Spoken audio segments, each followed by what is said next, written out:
是，哎，我是，啊，没有收到，怎么可能？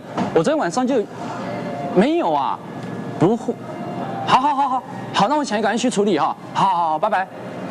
那个思清啊，哇，有一家出版社啊，要我写一篇文章啊，就昨天晚上好不容易这样很匆忙，赶快把它写完 email 给他们，说现在打电话来说没收到啦。啊，那篇稿子很急吗？下午4点要进印刷厂，现在已经3点了，你说急不急？我看我应该先回家处理一下。哎，等一下嘛，你不是紧张啦，那就想到办法喽。啊，算了，时间宝贵，我看我还是赶快坐回计程车赶回去啊。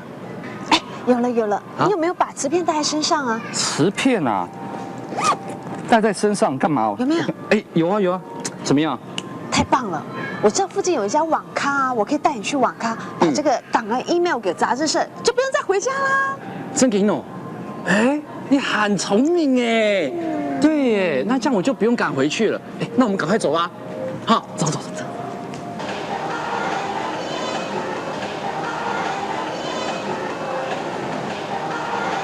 好了，寄出去了。哦，所以你赶快打电话给对方看看收到了没啊？哎，对。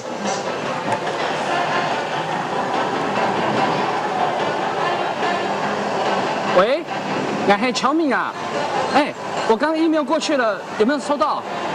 有哦，哎，不是哈希啊，哎，再来了。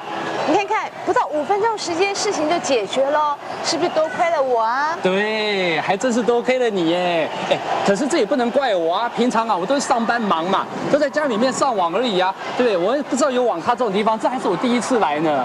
马臭啦哈，现网咖都10几20岁还上瘾了的地方，你这个5年级生跟不上潮流了，马总没管你啦哦。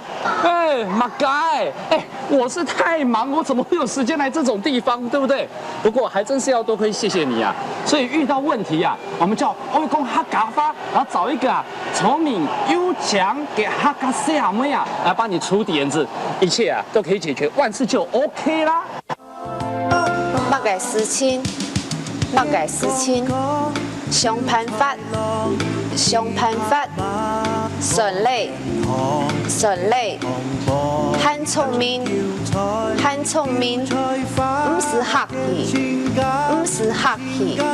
總的怪你啦。